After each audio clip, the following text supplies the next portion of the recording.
au 31 juillet, France Télévisions vous donne rendez-vous au Festival of d'Avignon. Théâtre, danse, humour, musique, café-théâtre. 8000 artistes vous attendent. Du 8 au 31 juillet, le Festival of d'Avignon.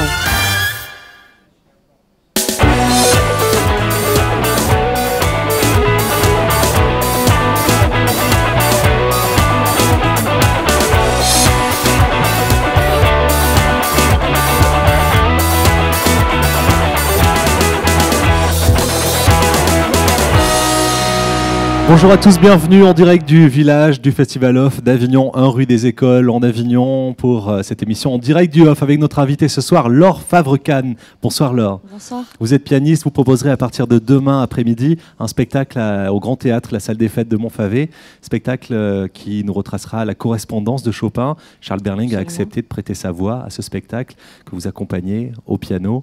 Merci d'être avec nous, de partager ce moment. Merci à vous. On parlera de musique classique, c'est une émission qui sera un clin d'œil à la musique classique, mais avec les différents arts du spectacle et les différentes esthétiques du spectacle vivant présentes ici en Avignon pendant ce Festival Off. L'image du jour, c'est avec Adi Plenel. Bonjour Adi Plenel. Bonjour. Le patron de Mediapart est avec nous. Mediapart qui est partenaire du Festival Off d'Avignon et qui s'engage. On va regarder quelques images qui ont illustré votre présence et vous allez nous expliquer surtout pourquoi Mediapart est ici, pourquoi vous avez fait le choix d'être l'un des héros, des défenseurs du Festival Off. Avec plaisir. Alors pourquoi? L'image du jour, elle est ici. On commence à voir le site internet, le blog du Festival Off d'Avignon. Chaque jour, vous retracez finalement la vie de quelques compagnies. Il y a quelque chose qui vous amène ici. Il y a une envie de défendre ce festival et du Plenel. Il y a une conviction derrière. C'est que les institutions ont toujours besoin d'être bousculées. S'il n'y a qu'un festival in qui est perché tout en haut sur son estrade, il va mourir. Il va se nécroser. Il va perdre sa légitimité. Il faut cette dialectique de la relation. Pourquoi je dis cette dialectique de la relation? C'est que ce partenariat officiel de Mediapart avec le Off dit cela, le besoin de multitude, le besoin de diversité, d'invention, d'audace, ça bouscule, ça dérange. Eh bien, c'est très bien. C'est là que commence la création, avant l'institutionnalisation. Mais il y a derrière autre chose. C'est que pour moi, Avignon est lié à un lieu, au cœur du Off. Le théâtre les Outre-mer en Avignon, le Thomas, la chapelle du Verbe incarné, dont la principale salle porte le nom de celui que je rencontrais tous les étés, là, comme un pèlerinage, comme un rendez-vous. Vous savez, il y a les rendez-vous de famille, eh ben, c'était un rendez-vous du cœur, c'était Édouard Glissant. Et Édouard Glissant, vous le savez, est le poète, le philosophe de la relation. L'idée que la racine unique, c'est la mort, que l'identité est une identité de relation. Donc, Greg Germain, qui porte ce flambeau d'Édouard, qui porte au fond ce que le monde doit nous apporter, pour nous bousculer, pour nous sortir de nos peurs, de nos certitudes, etc. Eh bien, c'est cela. Donc, le IN a totalement tort d'être dans cet isolement. Je souhaite que le futur animateur du IN, Olivier Py, crée une relation, invente cette relation. Le Off y est prêt. Elle existe peut-être déjà. Olivier Py est à l'affiche du Off cette année. Et vous avez raison, il est joué trois fois. Il est joué 3 fois, 3 pièces de lui, et l'une, il l'interprète lui-même. C'est là à la manufacture.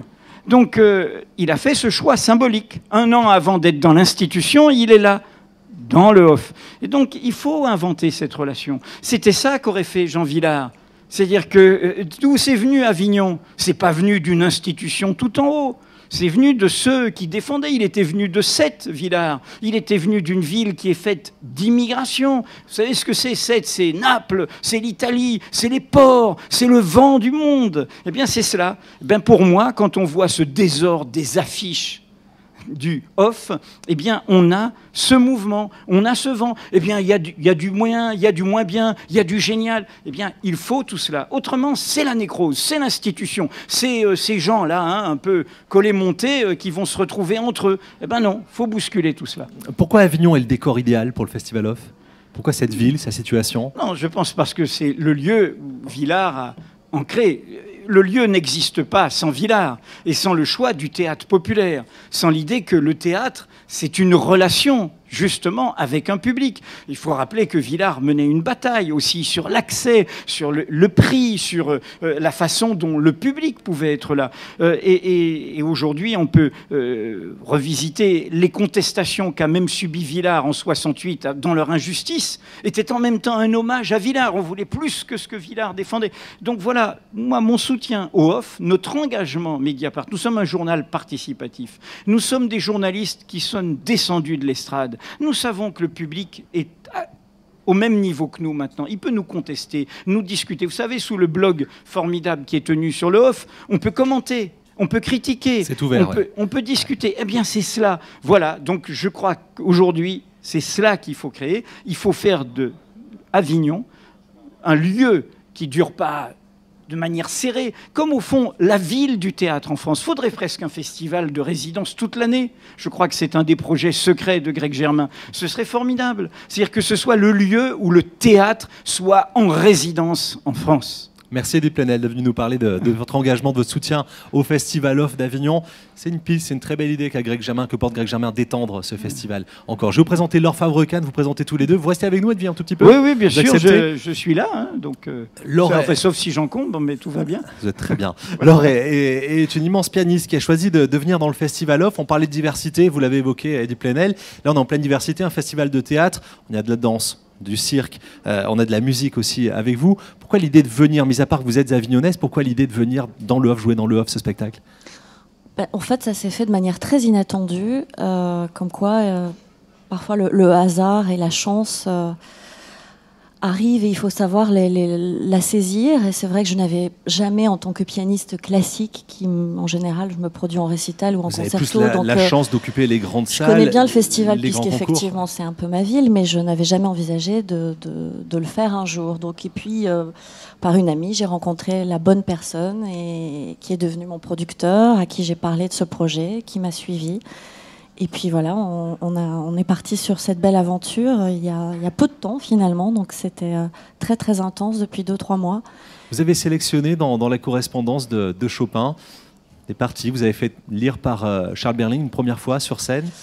En fait, c'est un travail que j'avais déjà fait au niveau des textes parce qu'on l'avait déjà joué ensemble, donc c'était plus un concert lecture, c'était pas encore un spectacle, on était présents tous les deux sur scène, on l'a fait plusieurs fois.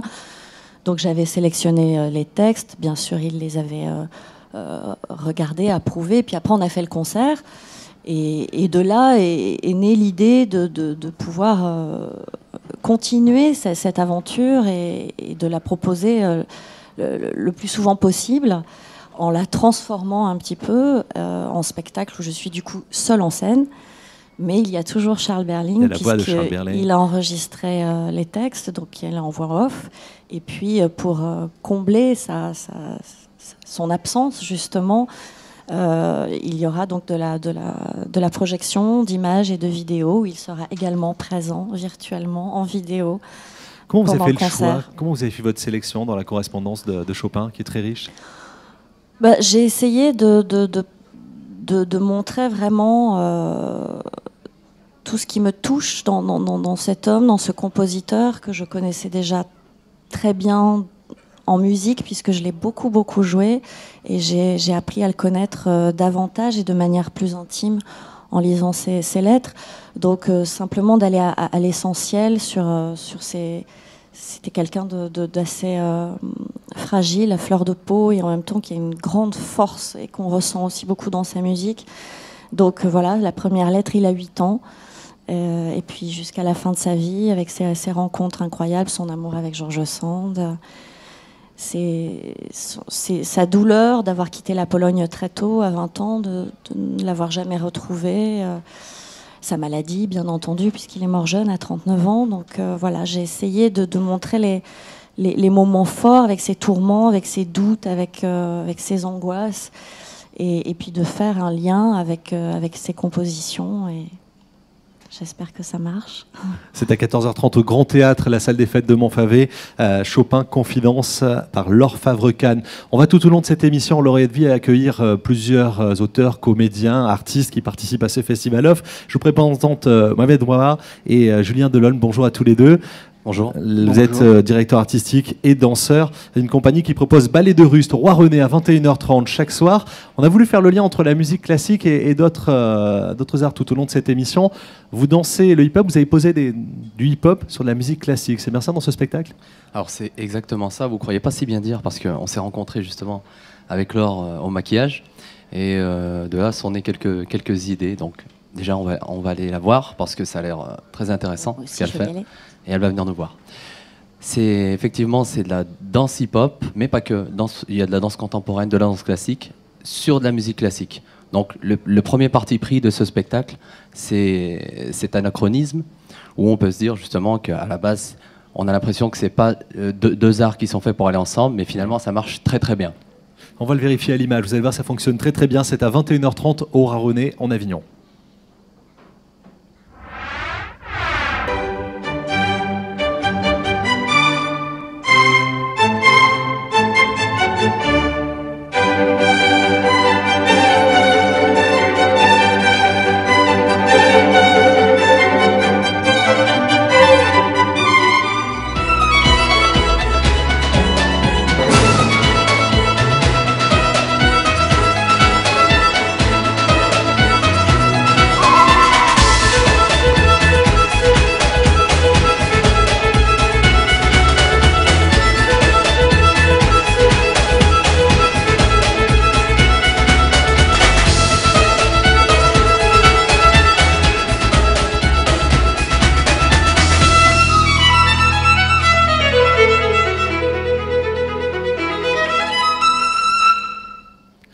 Ballet de Rust à voir à 21h30 au Théâtre du Roi René pendant tout ce festival d'Avignon. Vous venez d'où? Il y a 6 danseurs, vous avez des profils tous différents. Vous êtes quelle formation? Alors, pour la plupart, on est quand même autodidacte. Mais dans notre carrière, évidemment, on s'est formé. Moi, je suis éducateur sportif en gymnastique. J'ai pratiqué les arts martiaux pendant des années. Voilà, j'ai toujours été dans le sport et beaucoup les arts martiaux. Dans les arts martiaux, il y a quelque chose de très, très chorégraphique aussi. Et voilà, le jour où j'ai découvert la danse hip-hop, ça a été vraiment un coup de foudre. Évidemment, on va se confronter à d'autres styles de danse, c'est-à-dire le contemporain, le classique. On a pris des cours, moi j'ai fait quelques années aussi de danse contemporaine, de jazz. Voilà, pour enrichir notre pratique du hip-hop. T'as envie de dire un Julien? mot peut-être, Julien? Non, c'est vrai que le but du jeu, c'est qu'on est issu de formation hip-hop, mais le but du jeu, c'est d'amener notre propre identité, notre propre expérience, et chaque danseur a une gestuelle. Notre formation, notre expérience fait notre gestuelle fait notre spectacle.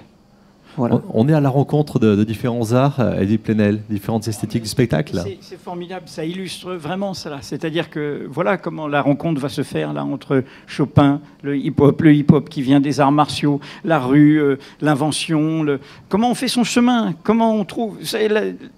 Qu'est-ce que c'est que la création artistique? C'est d'arriver à ce qu'elle puisse sauter les barrières sociales, barrières de moyens. Comment le permettre, sinon en ouvrant quelque chose comme cela?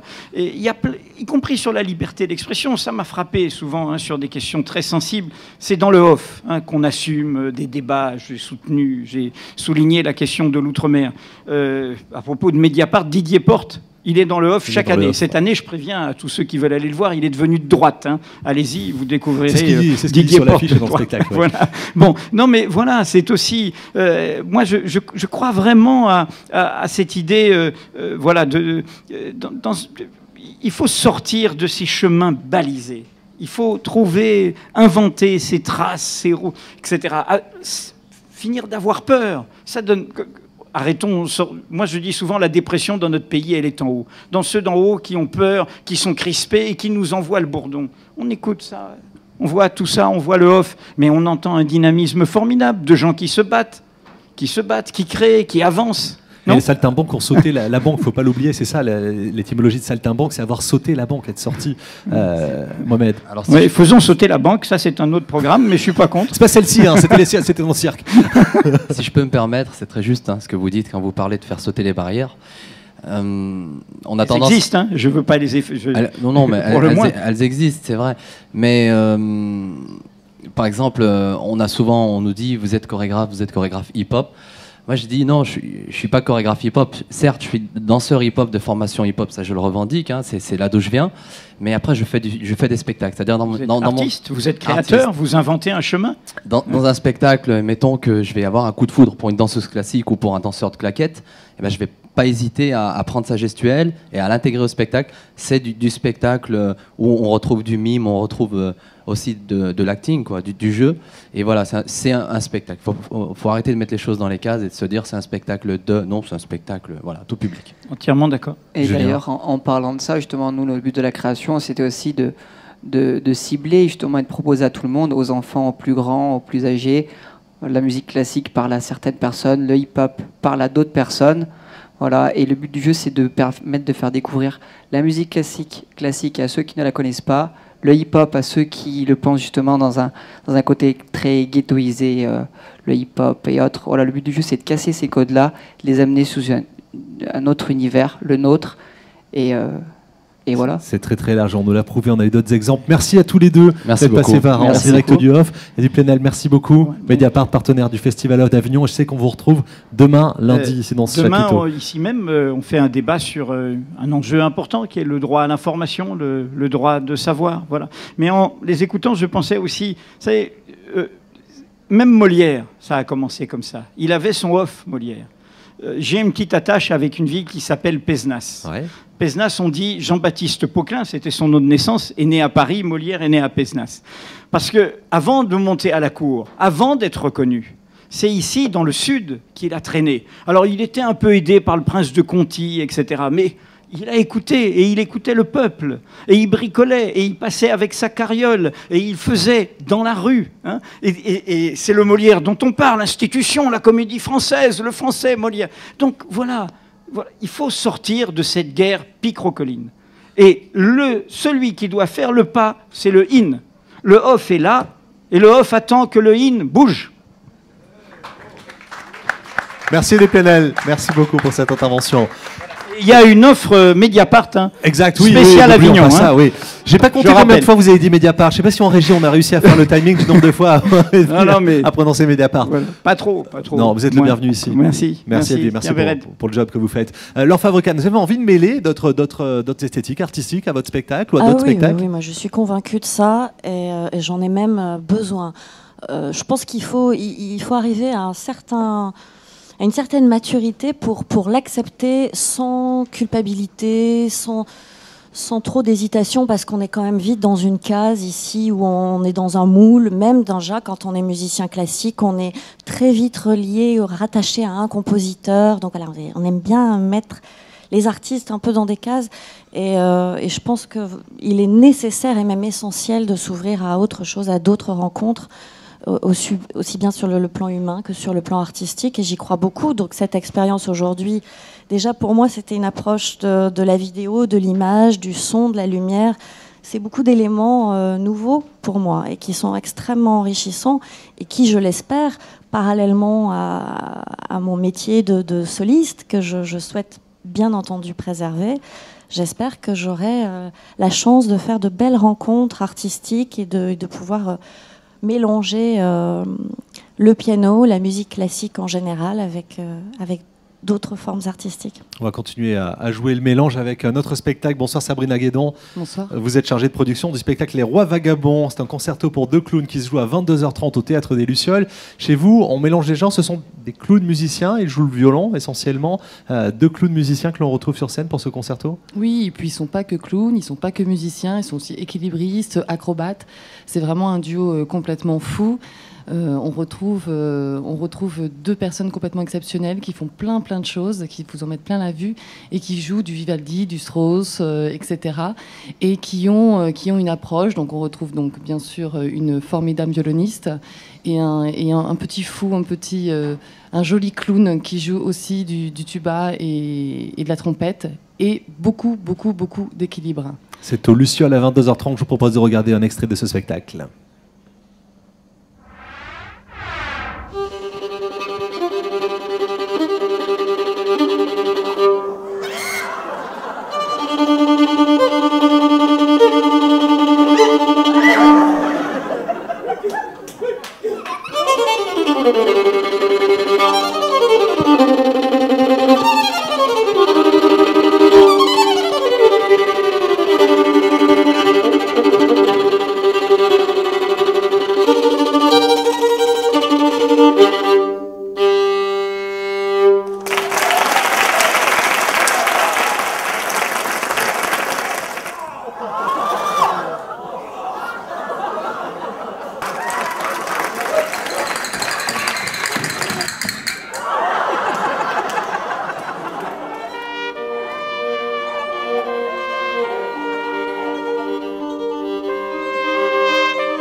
22h30 au Théâtre des Lucioles, Les Rois Vagabonds, concerto pour 2 clowns. Qui sont les 2 comédiens, Sabrina?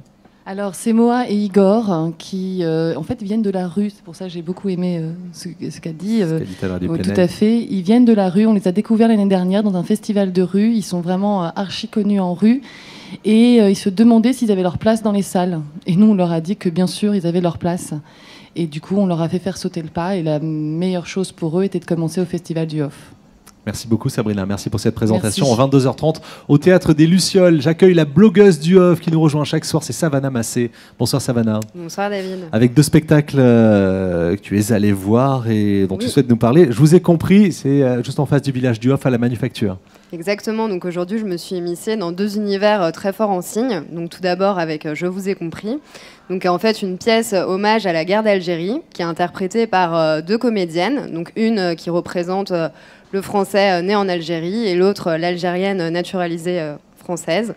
Donc c'est une pièce qui est très intéressante parce que c'est 2 histoires assez personnelles et intimes justement sur la question de la guerre d'Algérie et sur l'indépendance d'Algérie. Donc 2 propos assez opposés, notamment au niveau de leur opinion politique, mais malgré tout la pensée reste ouverte, rien n'est figé. Et ce qui est relativement remarquable et assez original dans ce spectacle, c'est la scénographie. Donc en fait derrière les 2 comédiennes, il y a un écran avec un graphiste qui est relié donc, directement à son ordinateur et qui nous dessine sur un programme de dessin en direct. Donc il y a vraiment cette impression de décor en train de se faire. Et c'est vraiment très beau, très poétique. Et ça nous replonge en plein cœur dans la question de l'indépendance de l'Algérie. Deuxième pièce que vous êtes allé voir, Rien. Rien, oui. Donc là, c'est un univers très inventif et assez novateur, où 2 comédiens, accompagnés d'un 3e qu'on voit un petit peu moins, mais qui est quand même assez présent, se sont lancés le défi de créer un monde à part entière en partant de rien. Donc en fait, en utilisant beaucoup de tours de magie, en se servant aussi de leur corps. Donc il y a une grande gestuelle assez développée, très mécanique, même presque robotisée. Et ils nous emmènent vraiment vers des confins assez merveilleux. Ils réinventent complètement l'espace scénique, nous font sortir des murs du théâtre.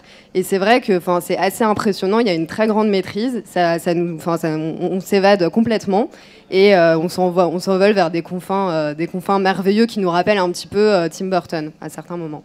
Savannah Massé, la blogueuse du Off. Savannah, tu rêves pas d'écrire pour Mediapart? Je crois que le premier jour du festival, Savannah m'a dit ça. C'est déjà fait, c'est bon, j'écris donc sur le blog qui est affilié à Mediapart, que vous pouvez retrouver sur Google en tapant blog Mediapart du Off d'Avignon. Où il y aura des critiques, des critiques, des interviews de compagnies, de comédiens. Donc vous retrouverez tout ça sur le blog de Mediapart. Merci beaucoup Savannah Massé, qu'on retrouve chaque soir dans En Direct du Off. On va revenir avec Laure Favre-Kahn, invitée de cette émission, pour parler de ce spectacle. Vous êtes une pianiste habituée peut-être au confort, des concerts, des grandes scènes. C'est une mise en danger de venir jouer comme ça au Grand Théâtre de Montfavet. Je crois que vous n'avez pas encore vu la salle, en tout cas vous n'avez pas installé votre piano dans la salle. J'ai vu la salle, on a fait quelques réglages début juillet, mais effectivement le piano il est arrivé hier, donc je répète cette nuit. Avant de jouer la première demain à 14h. Voilà, donc ça c'est vrai que c'est des conditions un peu inhabituelles. Pour un récital, cela dit, j'ai rarement plus. Mais bon, là il y a tout un tas d'éléments nouveaux pour moi, avec une projection sur tulle, et puis l'équilibre entre le son, de la voix des textes, l'équilibre avec mon piano, les lumières, voilà. Donc, il y aura une découverte, une rencontre ce soir, cette nuit. Oui. Avec tout ça, oui. J'imagine. Vous mettez aussi en danger dans vos productions, que ce soit sur scène ou en enregistrement? On est toujours en danger. À partir du moment où on monte sur une scène, on s'expose, on est en danger. En danger. On se livre, donc forcément, déjà, on a en général une exigence vis-à-vis de soi-même qui est importante. Donc à partir du moment où on monte sur scène, on sait ce qu'on est censé faire et à quel niveau on doit le faire. Et, moi, je sais que j'ai souvent une grande exigence qui, du coup, crée une grande pression. Mais en même temps, c'est ce qui me porte et c'est ce qui me fait avancer. Et c'est important aussi de se remettre en question. Et puis, vis-à-vis du public, des gens qui nous font confiance, qui vous soutiennent pour ce projet qui est, encore une fois, une chance pour moi et qui était très inattendu dans ma vie, dans mon parcours musical et artistique. Voilà, j'ai envie que les gens, Charles Berling, les gens qui m'ont suivi sur ce projet, j'ai envie qu'ils soient heureux de ce résultat et qu'ils aient envie de continuer et que ça soit une joie et une belle expérience qui va durer et qui va emmener peut-être à d'autres choses et d'autres projets.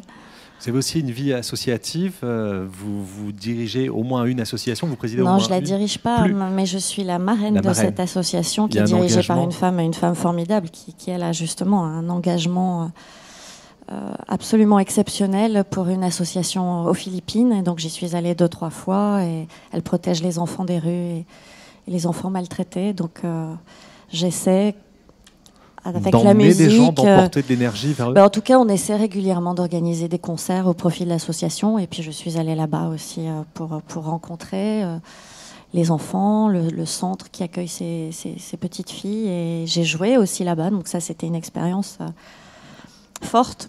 Là aussi, où les conditions sont... On oublie complètement les conditions de concert habituelles. Le piano, la salle, l'acoustique, tout ça devient très secondaire. Mais c'est très, très marquant de jouer dans ces conditions.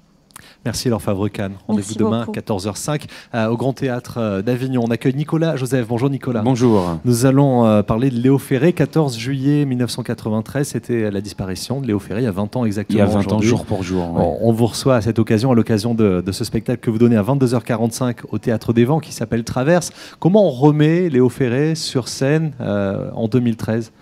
Léo Ferré m'accompagne depuis ma tendre enfance, parce que mes parents m'emmenaient le voir en concert, tout ça. Donc ça m'a toujours suivi, toujours accompagné. Quand j'ai commencé à chanter, c'était, il y avait toujours Ferré dans un coin, voilà. Et donc ça faisait un petit moment que je voulais faire un disque et un spectacle autour de Léo Ferré, remettre un peu faire avec mes musiciens comment j'entends mon Ferré à moi et le présenter d'une autre façon. Non, c'est assez électrique, changer un peu les arrangements. Il y a des choses qu'on a respectées très précisément et d'autres où on a pris plus de liberté, voilà, pour se l'approprier. On va regarder un extrait tout de suite de ce rendez-vous. Si tu t'en vas, si tu t'en vas un jour, tu m'oublieras. Les paroles d'amour ne voyagent pas. Qui vous accompagne dans ce spectacle, Nicolas ? On est en duo avec Shadi Schumann qui fait de la guitare électrique, guitare classique et un peu de boucle. Et moi, je fais de l'accordéon et je chante. Donc les chansons de Léo Ferré et quelques compositions qu'on fait également. Voilà. 22h45, c'est au Théâtre des Vents. Merci beaucoup Théâtre Nicolas. Des Vents, merci beaucoup. Merci Nicolas, ça Bonsoir. s'appelle Traverse. Et le Triwap nous rejoindront dans quelques instants. Vous voyez Laure, on va vraiment d'un style à l'autre. Vous aurez le temps, je crois que vous êtes programmé à 14h, ça vous laisse vos soirées pour venir dans Avignon, pour aller voir quelques spectacles. Bien sûr. J'ai repéré déjà quelques spectacles qui, pour moi, que j'ai envie d'aller voir, et puis pour mon petit garçon aussi. Il y a les danseurs hip-hop que vous avez envie de voir. Oui, c'est pour ça que je vais aller les voir. Et puis, c'est vrai que là, je suis très très concentrée sur les premiers jours, mais je vais prendre le rythme. Et je vais bien sûr aller voir d'autres spectacles, mais bien entendu. C'est jusqu'au 31 juillet au Grand Théâtre, la salle polyvalente de Montfavet à 14h05. Les Triwap, c'est parce que vous avez installé des instruments, ça fait du bruit, c'est logique. Bonjour à tous les trois. Bonjour. Emmanuel Dagnès, Pierre Leblanc-Messager et Martin Pauvé. Vous jouez à 20h35 au Théâtre du Rempart. Et si on s'en mêlait, c'est votre deuxième Festival Off ? Exactement. Ouais. Donc voilà, on est au Théâtre du Rempart maintenant, tous les soirs à 20h35. Pour proposer, c'est quoi ces lunettes de couleur ? Pardon, j'étais arrêté. Laure, ça a fait la même chose. On a un dress code, en fait, c'est le orange. Nos shorts sont orange, on a pas mal de décors orange. Parce que l'orange, c'est la santé. Voilà, et ça met de bonne humeur, c'est plein de vitamine C, c'est Pepsi. C'est exactement. Qu'est-ce que vous racontez ? Vous êtes tous les trois sur scène, c'est un spectacle vocal et musical ? C'est ça, c'est un spectacle assez complet, en fait. C'est vocal, instrumental, théâtral. Voilà, on aime bien mêler les genres artistiques, danse, donc théâtre, musique, et musicaux aussi. Donc il y a plein de styles représentés. Ouais, donc il y a des compositions, donc voilà, à peu près la moitié, et le reste sont des reprises de Trenet, Nougaro, Dutronc, et tout ça revisité de manière acoustique et très vocale. On n'a pas d'enregistrement aujourd'hui, mais on peut faire un petit live. Exactement. Autant que possible. Voilà. Allez. Bah, avec Jouable. plaisir. Allez, on vous laisse faire. Micro, lumière, c'est pour vous. Bah, vous avez tous les instruments. C'est parti. Les tri-wap, la prise de son, ça va être quelque chose, mais allez-y. On va s'en sortir. On va s'en sortir. Toujours. La tête des gens en dit long sur ce qu'ils sont, sur ce qu'ils font, mais les têtes des gens en discours sur leur vraie vie, leur vrai visage, Leur face cachée. de tous les jours. Tiens, vali, yada. Tiens, vali, yada. Ouh, ouh, ouh, waya. Ouh, ouh, ouh, flop. Swabadi, swabadi, fada, do we. Swabadi, foufi, foufa. Wapada, oui, woo, woo, whiz. Tacadia, tri, wap.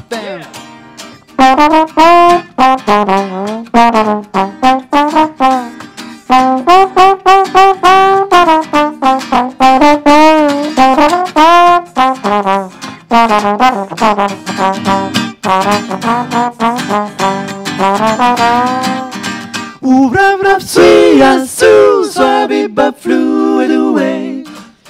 Tweedy, ow, twee, pop. Twin, dilin, de la, dilo, dile, dilu, diapara, diapa, diacatatou, diacatatou, quitter. Et si on s'en mêlait? Tri-wap, et si on s'en mêlait? Merci. 20h35, c'est au théâtre du Rempart. Il y a des compositions, puis vous jouez aussi Nougaro, Dutronc. Exactement. C'est ça. Donc Mais on a toujours nos- revisité ouais. comme ça, de manière humoristique, avec beaucoup de vocales, et contrebasse, piano, trombone, guitare sur scène, voilà. Merci à tous les trois de venir nous parler de ce spectacle et nous présenter. Merci beaucoup. 20h35, ça vous fait des sorties. Vous avez noté, Laure, pendant l'émission? Moi, je retiens les lunettes, peut-être que ça serait peut-être bien, non? Ça pourrait donner un certain Comme décalage. accessoire. Ça pourrait donner un certain décalage à votre spectacle. Alors, Bah, voilà. excusez-nous, mais en fait, depuis tout à l'heure, on se dit qu'on vous trouve très charmante. On aimerait vous faire une petite chanson rien que pour Ah, vous. mais allez, allez-y. Installez-vous, les garçons. Isn't she lovely? Isn't she wonderful? Isn't she precious? Less than 1 minute, oh, I never thought the love would be making one as lovely as she. But isn't she lovely? Made from love. Lovely. Ça, c'est une belle surprise et on va essayer d'en avoir de plus en plus des moments comme ça dans cette émission en direct du off. Laure, revenez à nous, tout va bien. Ils sont partis, ils sont un petit peu plus loin. Ils ont traversé le plateau. Ça fait partie des surprises. Ça vous donne de l'énergie pour répéter ce soir? Oui, non, mais ce qu'on ressent là, et c'est vrai que. Comment dire, c'est cette joie de vivre, c'est cette gaieté, c'est le plaisir de monter sur scène, de partager, de faire de la musique ensemble et tout ça. Et quand on est soliste classique, il faut quand même l'admettre, c'est une démarche qui est quand même moins fun au départ. C'est une démarche qui est déjà très solitaire, où on a beaucoup de pression, peut-être qu'on s'en met d'ailleurs trop.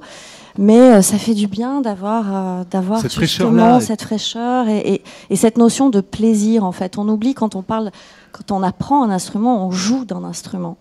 Et la notion de jeu, malheureusement, on la perd assez vite parce qu'on a la pression, on a la peur, on passe des concours, on fait des examens, tout un tas de choses.